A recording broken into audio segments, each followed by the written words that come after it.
There was a lot in that previous discussion that I think is relevant that it wasn't exactly what I wanted to start with you, but I'd like to go to a couple things.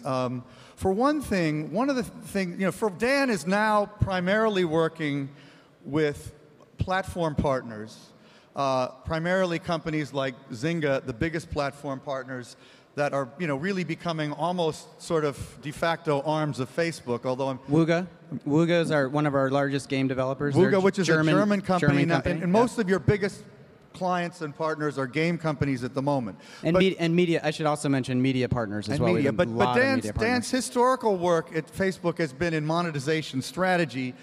He is one of the longest. He's like the only person who's been there a long time who's still there, aside from Mark, practically.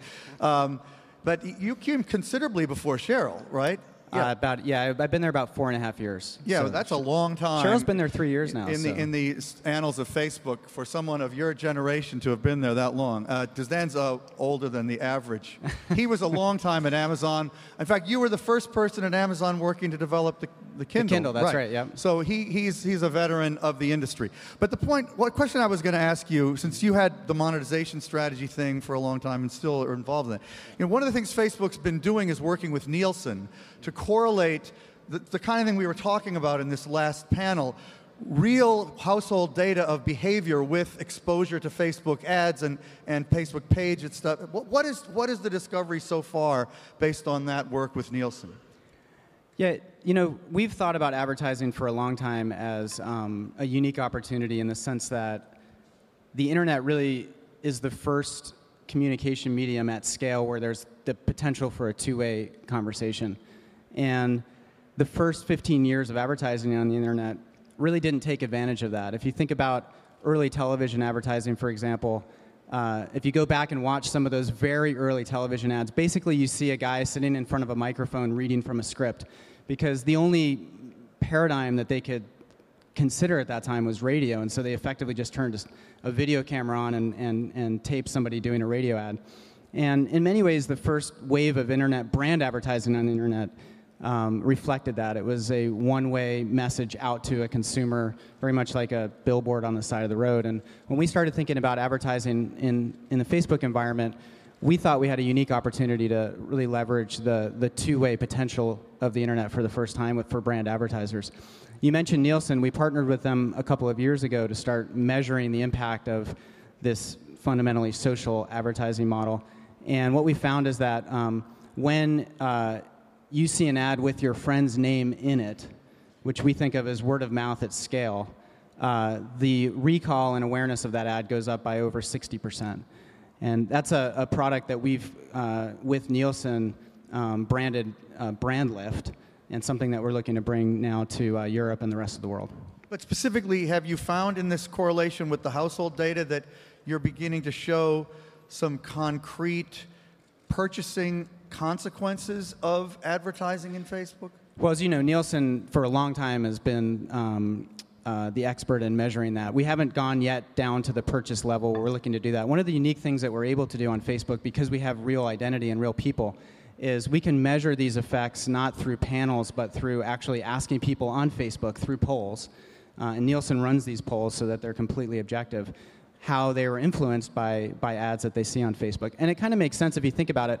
I mean, we all talk about the fact that the most powerful form of advertising is word of mouth. The way people find out about your book primarily is their friends tell them about it.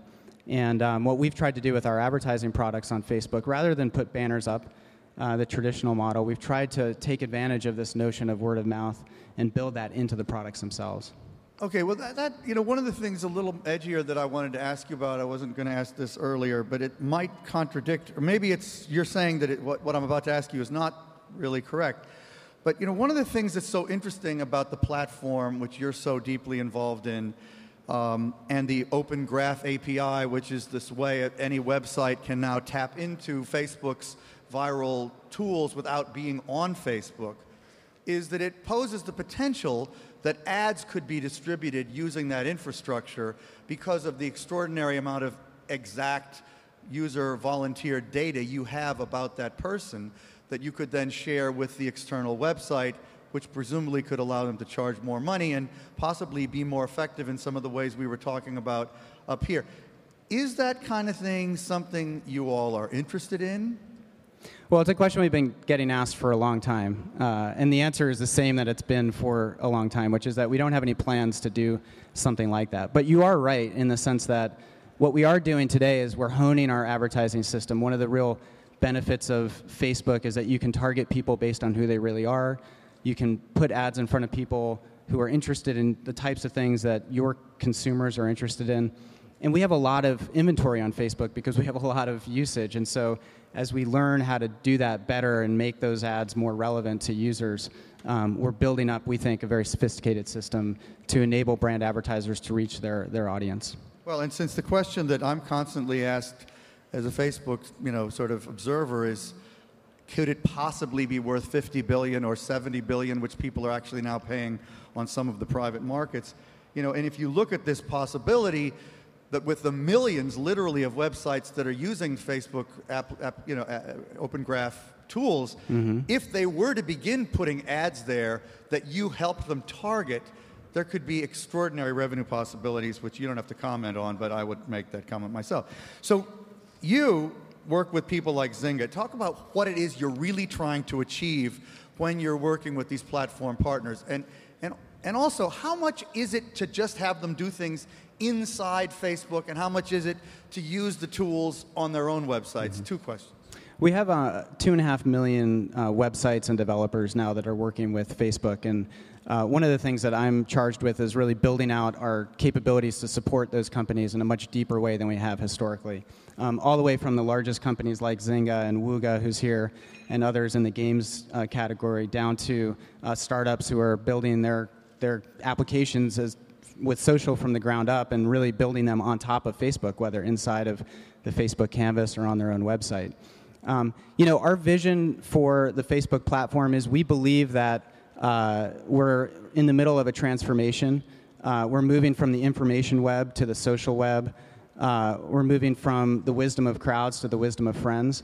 And we think that the games category, which has clearly already been disrupted by this transformation, is a leading indicator. If you look at platforms of the past, PC, mobile, games tend to be a leading indicator. Games tend to go first. And we've seen that on Facebook. And what we're excited about is to see the next categories that are going to be disrupted by this, whether that's large companies who reimagine their experience as being social from the ground up, or whether it's the startup in the garage like Zynga, who builds something in 3 or 4 years that ends up eclipsing the largest incumbent in their space. We're trying to encourage that kind of disruption, move it along. And to answer your second question, we're really indifferent between whether that happens on a website or on Facebook. In fact, for a while, we were kind of pushing to move the platform to the web. And what we found is that for our game developers, they wanted to stay on Facebook. They thought that they could provide a better experience to their customers. And one of the reasons that might be true is that it's actually very difficult to reimagine an experience in the way that I'm describing. We call it social design, to reimagine a product or an experience with people as the center of the experience and the content as kind of the periphery of it. One of the ways that mentally, I think some companies have been able to rethink that is by building the product inside of Facebook. It's almost like when you're forced to build an application for a mobile device, you have to rethink the entire experience because it doesn't fit on the screen. And when you're building inside of an environment like Facebook, it gives you a little bit more freedom to really reimagine it. Whereas when you're trying to change an existing experience on the web, it's a little bit more difficult. But that's interesting, considering that really, I think at this point, almost literally, there's nothing you can do inside Facebook you could not do on your own website, taking advantage of all the infrastructure of Facebook, right? That's right for the most part. There are a few things that we're doing now with our games platform because it's become so successful that are specific to games, but you're right for the most part. And like I said, 2.5 million websites are integrating Facebook using our social plugins for the most part. I guess the question, though, is it... I mean, I believe still, and I've talked to a number of your colleagues about this, the long-term view is still that the platform externally is going to be a much bigger opportunity than applications building inside Facebook. Wouldn't that be a given?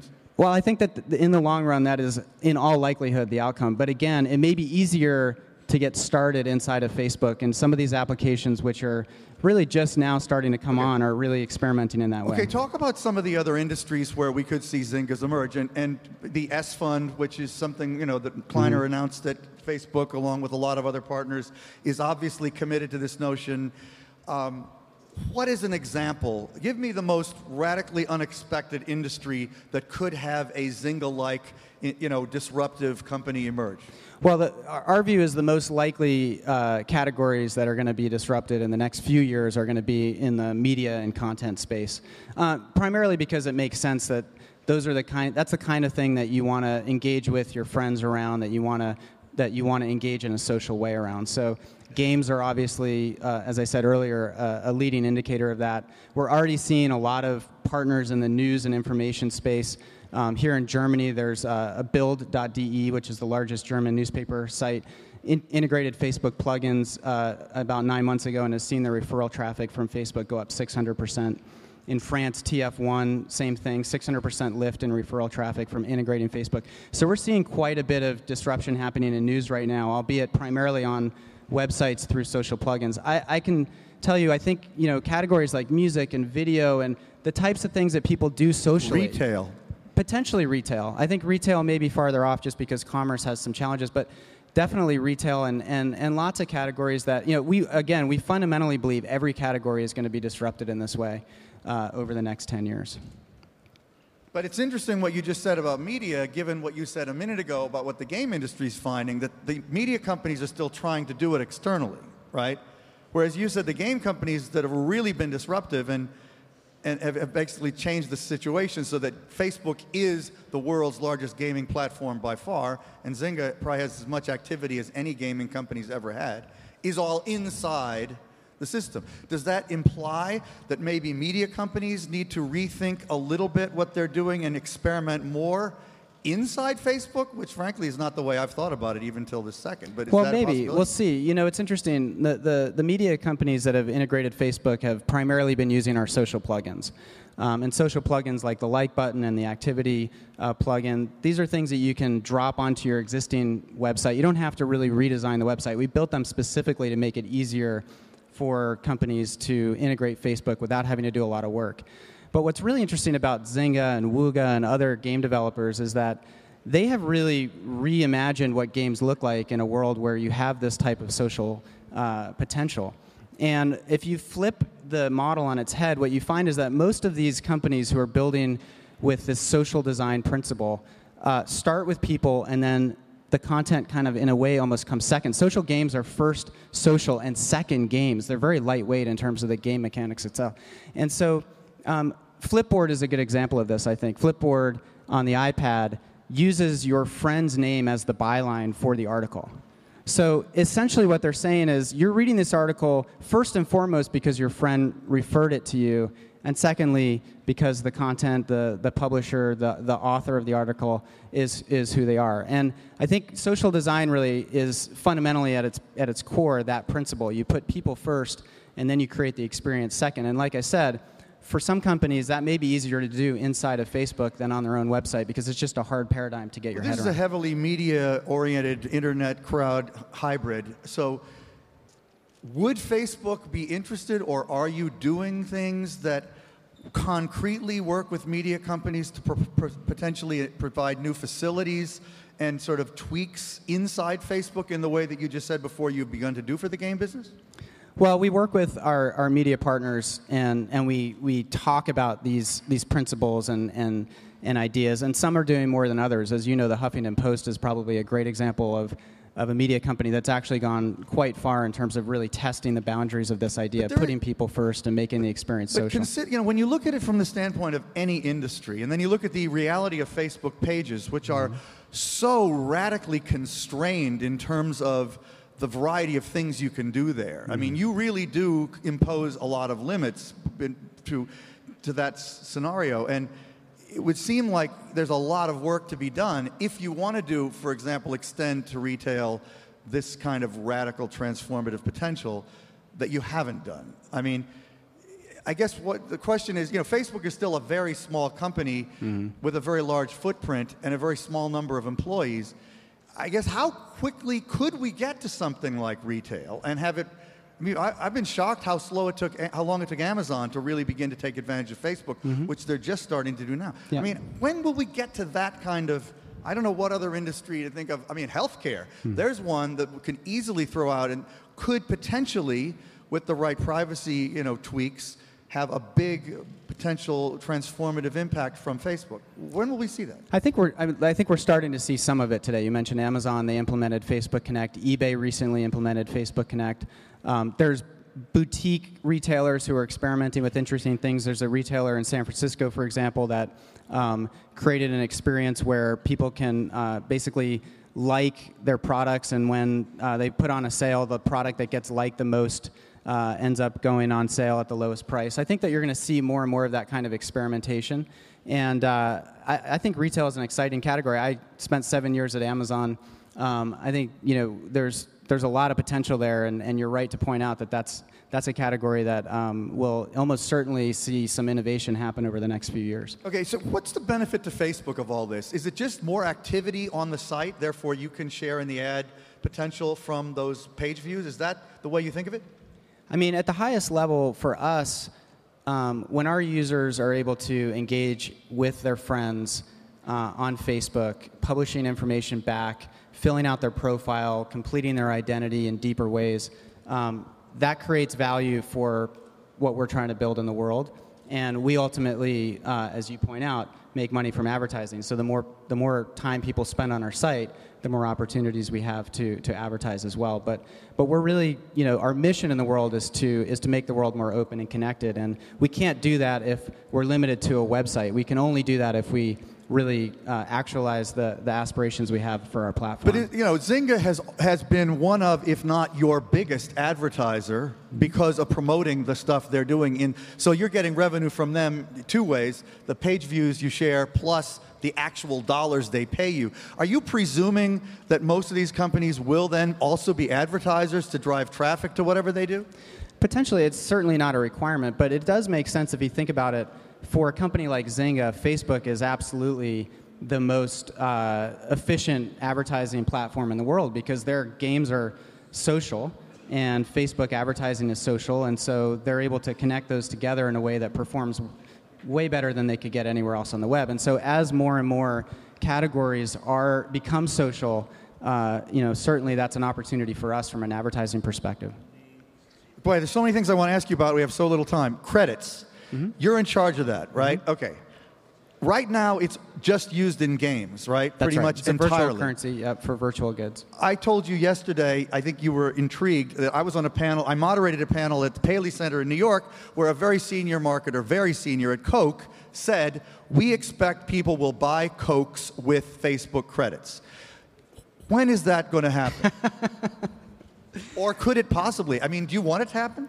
Well, we're very focused on Facebook credits is a virtual currency, and it was designed specifically with virtual goods in mind. This is a growing industry. As you point out, social games on Facebook are monetizing exclusively through selling virtual goods. Which is a third form of revenue you're getting, by the way, from the games. I forgot to point that out before. And so we think we can create a lot of value by introducing a currency that works across all of these games, working closely with our partners and developers to iterate on that and make that better. That's the extent of our focus for Facebook credits right now is a virtual currency. Yeah. Okay.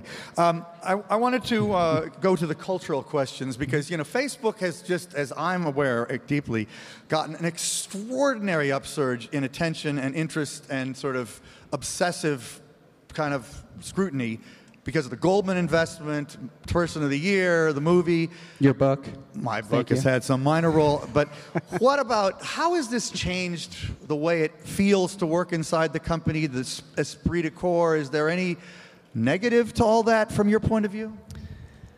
Well, I've been at the company 4.5 years. I can tell you it's incredibly important to have a founder CEO. I think that creates a consistency in the culture that is just very difficult to achieve, I would imagine, without it. I experienced that at Amazon as well. And as you know, as well as anyone, Mark has a singularity of focus that's unmatched by most people and has had it from the very beginning.